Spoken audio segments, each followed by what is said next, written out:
Welcome to the coaches. So I'm here with head men's basketball coach Travis Williams. Now Travis, 5-6, 5 out of the last 6 games you guys won. 4-game winning streak, PSUHC Team of the Week. Just talk about that accomplishment for your team. A great accomplishment. Any type of winning streak is always going to be a positive factor for the program. It was nice to put a string of games together. I also feel that was due to our scheduling. Sometimes you have to see the silver lining in some of these things. A lot of people don't want to go so far so soon in the semester or play that caliber of competition. I feel as a team it really worked triple-fold for us. Obviously we got a chance to get out there and go against a tough opponent. Then we also got to travel and kind of get our travel legs immediately back under us so that we could travel well as the chemistry that it was allowed to build because we added some new players to the roster. So I felt that coming off of that loss at Salisbury really propelled that 4-game winning streak for us in conference just by kind of having to shape up and ship out a lot sooner than previous years. Absolutely. Now you guys had 2 back-to-backs in 1 week. Just talk about how that was and how you guys are feeling after that. Obviously, you guys came over on top, but just talk about just staying prepared for those moments, making sure your body's good, making sure you're prepared mentally and physically. And we did just that. One of my things that's fairly new in my philosophy as coaching is doing game plans in practice and not doing game plans right before the game. Understanding that the students' attention spans may be wavering, or maybe they may have some pre-game jitters, things like that, and just throwing a lot of information at them right as they're about to go out there and compete. We noticed that wasn't really sticking. So I took a different approach as far as when I wanted to display my thoughts about any given team and when we were going to introduce those. So I started introducing those in our practice plans and then incorporating the practice plan within the adjustments of the teams that we're going to come up and play. So with the back-to-backs, although they are pretty tough as far as the stamina of a team and having your wherewithal mentally, we took a different approach with a line change approach as well. So we're kind of resting guys as they go, and they're able to give a lot more in any given time in a game. Absolutely. Yeah, there's no drop off at all. Like when you do the 5-in, 5-out thing, no drop off. I feel like the next group of guys comes in and fills in from what the starters did, honestly. So that's a good thing. I appreciate that. I just trying to give guys a different approach, a different perspective of the game, knowing that you're going to get in the game. Obviously, you're coming from a player's perspective as well.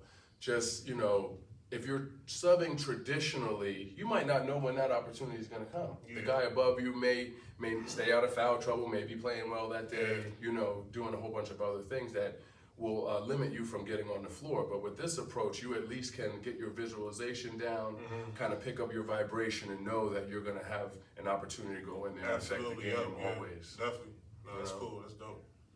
All right, during the winning streak, you guys hosted the Schuylkill Haven Recreation Basketball League. It was like a meet and greet thing. They got to meet the guys, and you guys and the players. Just talk about that experience for you guys and for the kids. I felt that we handled the situation wonderfully.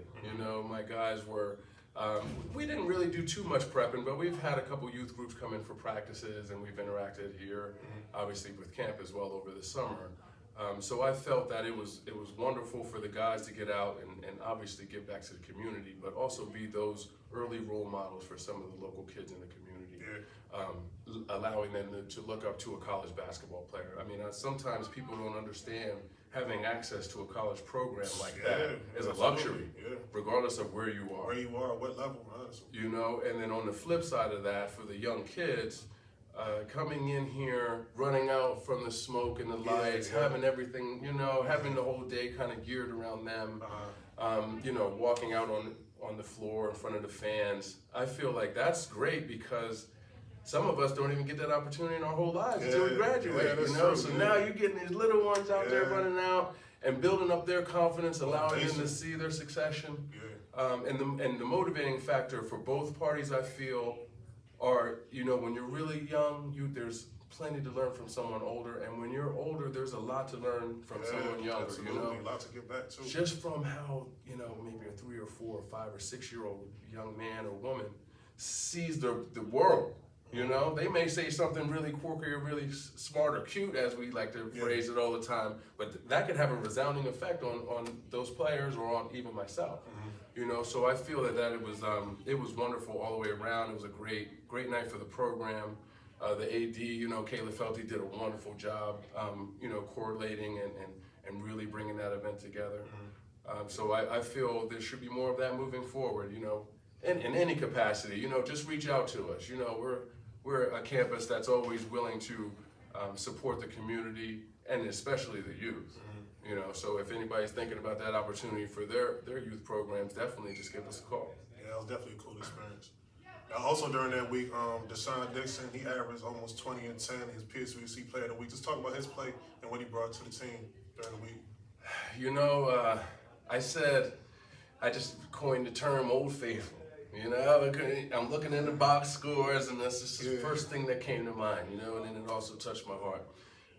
With the relationship that Deshaun Dixon has with the program, has with the professors, has in the courthouse in Schuylkill County. You know, he's a Crim J major. So he's getting out there in the community now in his internships and whatnot. And you're starting to see some other people from the local community in the courthouse coming to our games to support him. You know, just by the outstanding young man he has been off the floor. Now getting on the floor, Old Faithful. You know what I mean? Double. You know what you're going to get. You know what you're going to get. I feel that, you know, Deshaun is really growing into a leadership role, and he likes to lead by example. You know, he doesn't necessarily need to be the loudest guy in the room. He's just going to go out there, and he's going to pick up his work hat, and he's going to go to work. What we've seen in that winning streak is teams sending multiple players at Deshaun Dixon to keep him off the glass. So that's probably something that we're going to be able to predict that's going to happen in the future. Brandywine came out and put 2 guys on him. Every time the shot went up, had 2 guys on him. I mean, that is a tremendous amount of respect. It says a lot. Indeed, even to the point, you know, going back last season where, you know, Penn State Wilkes-Barre attacked him as far as their game plan, get him in foul trouble, keep him off the glass, and then, you know, we don't have many answers after Deshaun Dixon is not in the game rebounding wise. So I feel, getting back to his play, we have some conversations. He's added a couple more moves that are comfortable for him and his skill set. We're giving him a couple more looks on the block, and we're also allowing him to shoot the ball from outside a little bit. He has some nice form. So I can't say enough about that young man, you know, and he is a gem for the program. I mean, he's kind of on pace for 1,000 points, 1,000 rebounds at the moment, and couldn't be prouder. And I know, you know, Deshaun, you know, he doesn't like to be talked about as much. He's really humble, you know, so he likes to stay within himself and go out there and perform in any given night. Yeah, that's all it's about. So Player of the Week, kudos to Deshaun Dixon. Absolutely. And doing his thing out there, and we hope that he continues to play at a high level for the rest of the season. Definitely want to see him win. Okay, speaking about the future, the next 3 games you guys are taking on the 1, 2, and 4 seed in the PSWC East with Wilkes-Barre, York, and Lehigh Valley coming up. Just talk about those games. Those are going to be some really good games to come and see, you know, because we're not going to back down, and we're going to be prepared for those higher seeds in the conferences coming through the gym, and us out there going to Penn State Wilkes-Barre as well. So as an approach as a coach, you know, you got to take it one game at a time. Absolutely. You got to take it one game at a time. So that's how we prepared for Lehigh Valley coming in Saturday. You know, we really looked at them. They have some new players. They have some exciting players, and they added a lot of size to their roster. They were able to retain some of the size that they had last season, as well as some scoring. And that is something to be noted. They just knocked off York, so one of those 3 teams that you mentioned, Lehigh Valley already beat. And we also have to go down there and, you know, I feel that my team felt that they didn't have a good showing playing at York, and they're very excited to have them coming in. Not to look ahead, but also just from how that first contest ended up. And then also, you know, we have Wilkes-Barre. We had a player transfer from our program to their program over the Christmas break.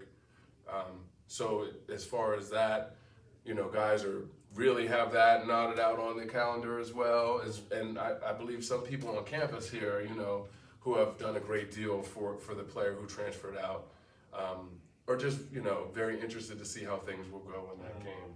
So you know, as a program, we have to take every game one at a time, and also not try to get ahead of ourselves with, you know, taking care of business first, because like as you mentioned, these are the top top 3 teams on our side of the state, if not in the whole conference.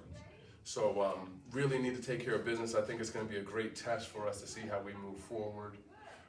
And you know, any given night in any team in this conference, you have a chance to win. Yeah, for sure. You know, so you see Scranton playing very well. You see Penn State Hazleton knocking off some teams, hanging in games, staying tight. You know, they're well coached up there with Jeff Rush. So, you know, that's really why I think I've been doing it so long, is because of the challenges of bringing people together and having a fair shot any given night. Yeah, absolutely. Just got to bring it every night, honestly. Indeed. That's all it comes to the end of the day. All right, before we end, NFL playoffs going on. You been keeping up with the playoffs? You know, I dabble a little bit. You know, my significant other keeps me in tune with a lot of football going on because I am busy coaching, reviewing, watching film, that type of thing. And she always hit me with a message. I got the game on for you. You know, game going on. It's the score.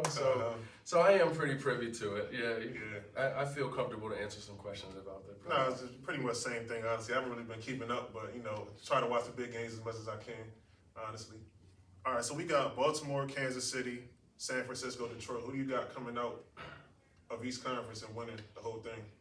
You know what's really interesting? I feel that I heard maybe 4 months ago that everybody was predicting the Ravens and San Francisco to be in the Super Bowl. And it's coming a little closer to fruition right here. Yeah. You know, I've never been one to always go with the mainstream of things, so I'm probably going to go opposite of what that says. Okay. You know what I'm saying? In all seriousness, I feel that the quarterback for the Ravens, Jackson, is really coming into his own. You know, I think the game's slowing down for him. This might be that season. Yeah. You know, with OBJ, he seems to be like that what do you want to say? That free agent that kind of comes in. I know he did it for my team in the Rams, and we won the Super Bowl. You know what I'm saying?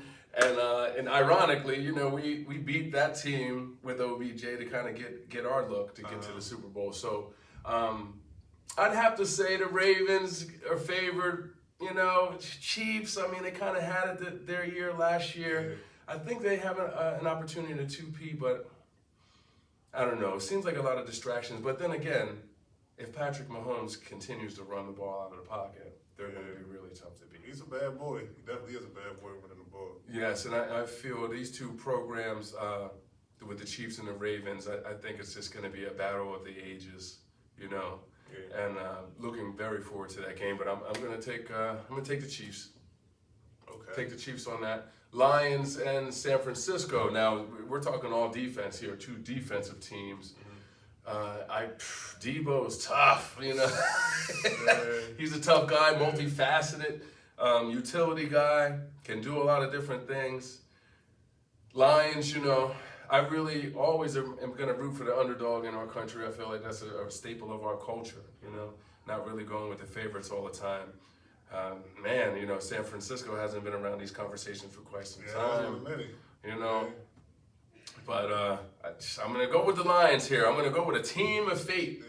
A team with fate. One of the greatest comebacks of all time. The Detroit Lions comes in 2024, you know, to win it all. Yeah, years removed.